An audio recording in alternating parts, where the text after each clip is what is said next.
বিসমিল্লাহির রহমানির রহিম। আসসালামু আলাইকুম।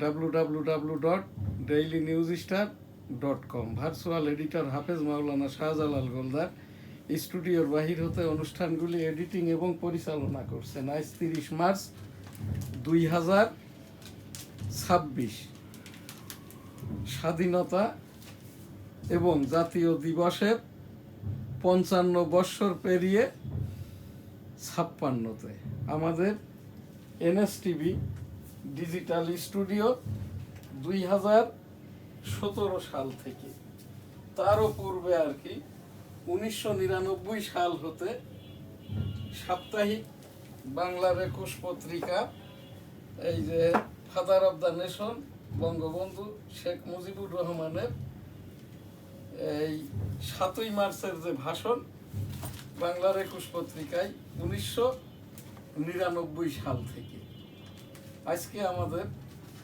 2026 সালের 30 মার্চ শুরুতেই NSTV digital studio, the daily news star ভবন, গ্রাজুয়েট ইন্টারন্যাশনাল ছাপাখানা, Al Madina money changer company limited, graduate international C&F এজেন্টের সৌজন্যে শুরুতেই NSTV news, the daily news star. আজ এখানে সংবাদ পাঠক, অনুষ্ঠান পরিচালক মোস্তাফিজুর রহমান গোলদার, আমি ইপিও www.dailynewsstar.com। এই যে 2018 সাল থেকে আমাদের এটি ডিজিটাল স্টুডিও। বিসমিল্লাহির রহমানির রহিম। আসসালামু আলাইকুম।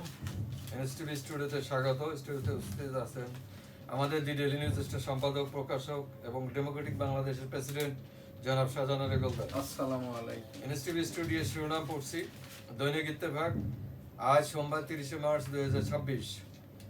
7 মন্ত্রণালয়ে 7 সকালে আকস্মিক পরিদর্শনে প্রধানমন্ত্রী। সংবিধান সংস্কার পরিষদ ইস্যুতে সংসদ উত্তপ্ত। মধ্যপ্রাচ্যের বাইরে জ্বালানি উৎস খুঁজছে সরকার। হামে শিশুর মৃত্যু, দায়ীদের বিরুদ্ধে ব্যবস্থা নিতে প্রধানমন্ত্রীর নির্দেশ। অবৈধ পথে ইউরোপ যাত্রা, এমন মৃত্যু আর কতদিন? 10 বছরে বাণিজ্যের আড়ালে বাংলাদেশ থেকে পাচার $68 বিলিয়ন। ইলিয়াস আলীকে গুমের বিষয়ে মামুন খালেদকে জিজ্ঞাসাবাদ।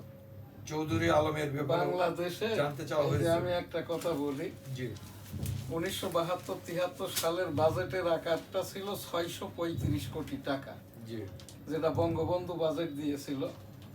2023-24 পর্যন্ত এখানে কত বলছেন পাচার হয়েছে? এখানে পাচার হয়েছে $68 বিলিয়ন।